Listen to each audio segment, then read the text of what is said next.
slipping into the future. Time keeps on slipping into the future.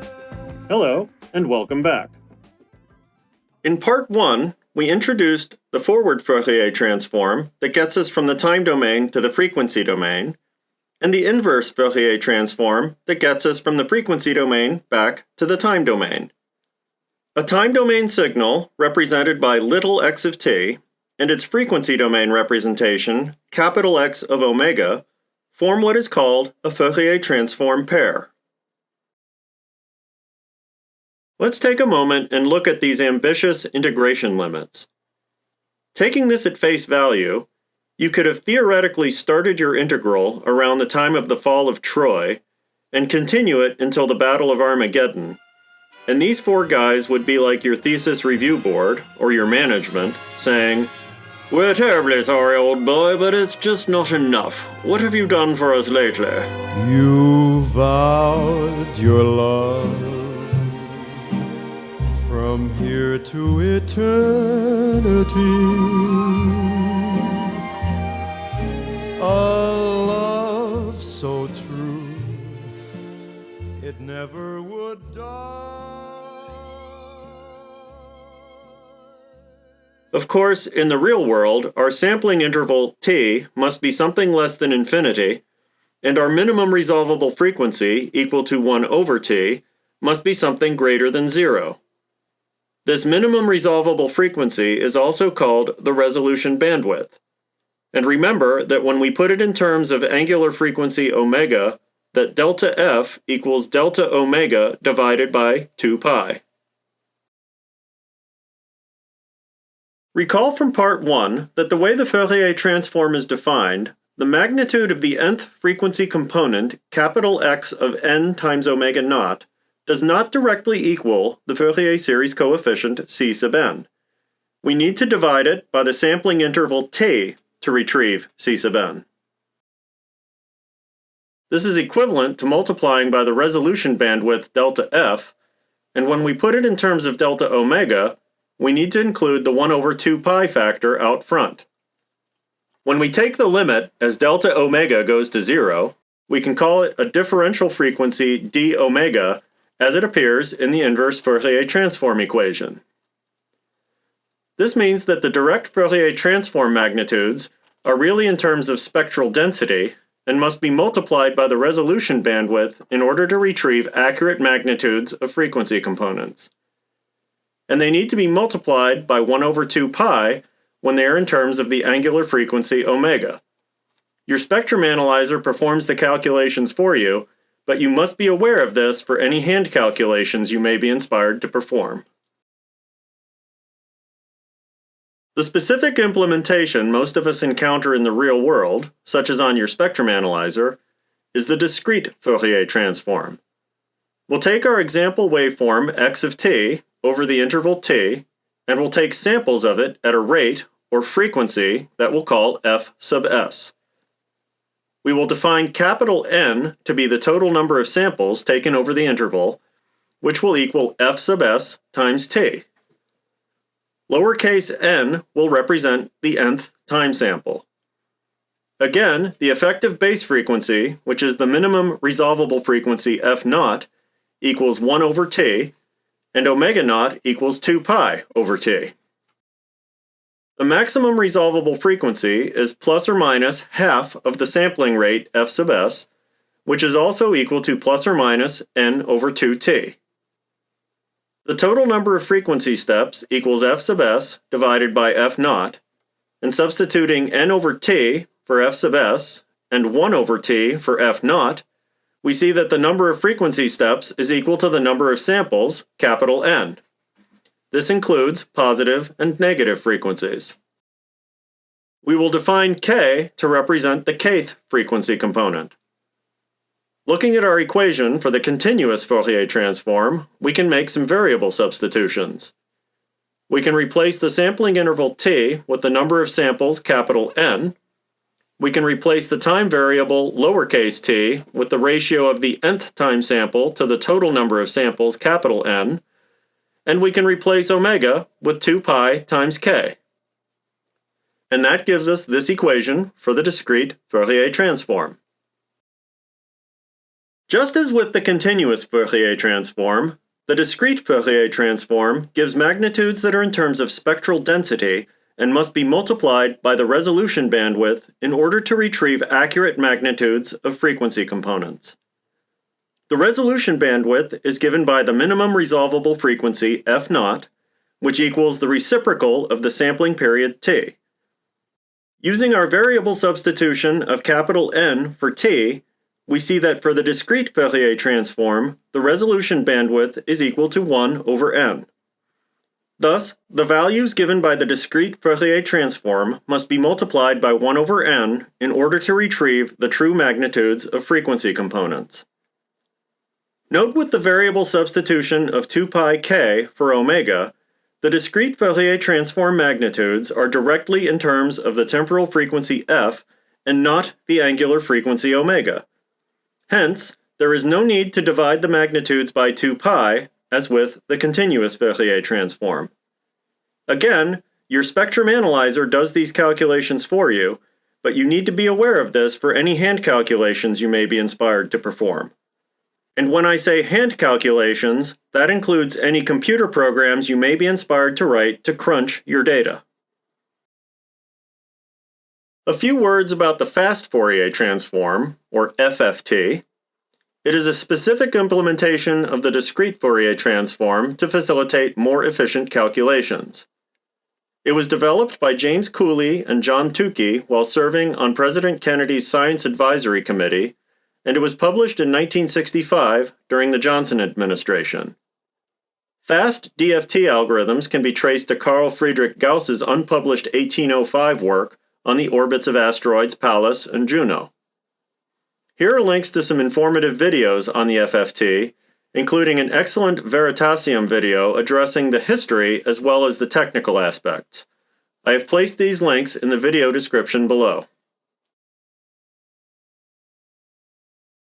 Now let's take a look at some useful properties of the Fourier transform, starting with symmetry.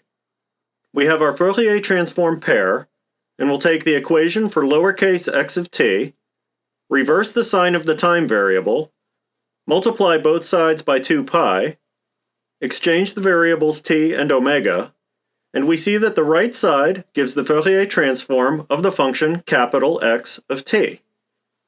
Thus, for a Fourier transform pair given by little x of t and big X of omega, the Fourier transform of big X of t equals 2 pi times little x of minus omega. We'll be making use of this shortly. From the derivative properties of the exponential function, the Fourier transform of the derivative of little x of t is given by j omega multiplied by the Fourier transform of little x of t. By extension, the Fourier transform of the kth order derivative of x of t is given by j omega raised to the kth power multiplied by the Fourier transform of x of t. Similarly, the Fourier transform of the integral of x of t is given by 1 over j omega multiplied by the Fourier transform of x of t.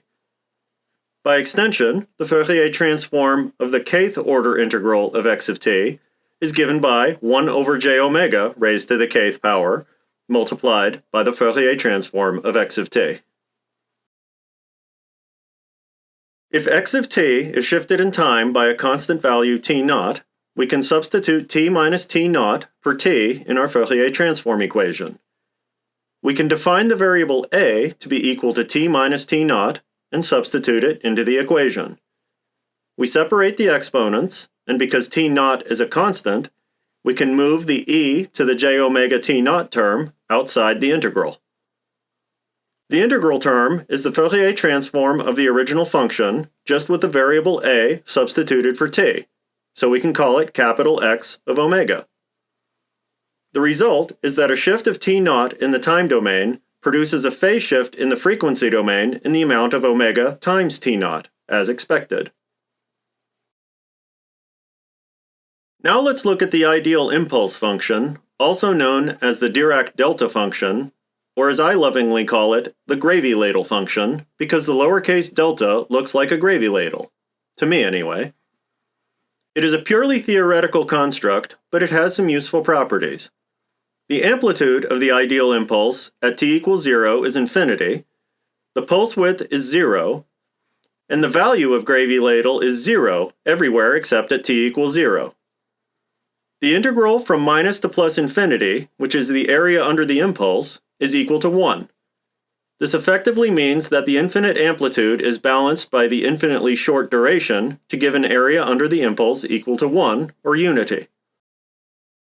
Taking the Fourier transform of the impulse function, we'll note that by definition, it is non-zero only at t equals 0, which means that the integral will be non-zero only when the exponential term is e raised to the power of 0, which equals 1, leaving the integral of the impulse function, which by definition is equal to 1, independent of frequency. Thus, the Fourier transform of the gravy ladle function is a constant value of 1, which means that all frequencies are present at equal amplitudes. A useful application of this is that the Fourier transform of the impulse response in the time domain gives the frequency response of a linear system. Now let's look at the unit step function, u of t. It is defined to have a value of 0 for all t less than 0, and it has a value of 1 for all t greater than or equal to 0. It can be expressed as the integral of the impulse function from minus infinity to t. To take the Fourier transform of u of t, we make use of the integral property that we just discussed, which means that it equals 1 over j omega times the Fourier transform of the impulse function, which we just showed to be equal to a constant value of 1 at all frequencies. Thus, the Fourier transform of the unit step function is equal to 1 over j omega. The amplitude falls off as 1 over omega, or 1 over f, and in dB space it will have a slope of minus 20 dB per decade. Now let's look at an impulse function that has been shifted in time by t0. We know that the Fourier transform of the base impulse function is 1 at all frequencies. From the time shift property, the Fourier transform of the impulse function of t minus t0 is equal to e raised to the power of minus j omega t0. From the symmetry property that we discussed, if we reverse the roles for a Fourier transform pair, we get that the Fourier transform of capital X of t is equal to 2 pi times little x of minus omega. I told you you'd see this again. Putting all this together, we see that the Fourier transform of e to the j omega naught t is equal to 2 pi times the delta, or gravy ladle function, of omega minus omega naught. And you might be saying, so what? Well, remember that the cosine function can be expressed as equal parts of a pair of exponential functions representing positive and negative frequency components. We can factor out the phase terms, and from what we just discussed, we see that the Fourier transform of e to the plus j omega naught t is 2 pi times the delta function of omega minus omega naught, and the Fourier transform of e to the minus j omega naught t is 2 pi times the delta function of omega plus omega naught. Thus, the Fourier transform of cosine omega naught t plus theta is equal to pi times the delta function of omega minus omega naught times its phase term e to the j theta plus pi times the delta function of omega plus omega naught times its phase term e to the minus j theta. We will set the phase terms equal to 0 for simplicity to get that the Fourier transform of cosine omega naught t is equal to the sum of pi times the delta function of omega minus omega naught plus pi times the delta function of omega plus omega naught. Thus, a sinusoid of frequency omega naught in the time domain maps to a pair of delta functions, or single peaks, in the frequency domain at frequencies of plus and minus omega naught. This is generally what we would expect, but what about those magnitudes of pi? Well, recall from our earlier discussion that the direct Fourier transform magnitudes given by capital X of omega are really in terms of spectral density and must be multiplied by the resolution bandwidth in order to retrieve accurate magnitudes of frequency components. And they need to be multiplied by 1 over 2 pi when they are in terms of the angular frequency omega, because df equals d omega over 2 pi. If we take the inverse Fourier transform to get back to the time domain, we see that the pi terms cancel, the first integral is non-zero only when omega equals omega naught, and the second integral is non-zero only when omega equals minus omega naught. The first term in the brackets reduces to e to the j omega naught t, and the second term reduces to e to the minus j omega naught t, and this expression is equal to cosine of omega naught t. Thus, Fourier transform magnitudes are defined for a double-sided spectrum, including positive and negative frequencies on the axis for the angular frequency omega. You need to divide by 2 pi to get the magnitudes for a double-sided spectrum on the axis for the temporal frequency f. Then, you need to multiply by 2 to get the magnitudes for a single-sided spectrum with positive frequencies only, the way a spectrum analyzer will display it. The spectrum analyzer does these conversions for you, but you need to be aware of them for any hand calculations you may be inspired to perform. And again, when I say hand calculations, that includes any computer programs you may write to crunch your data.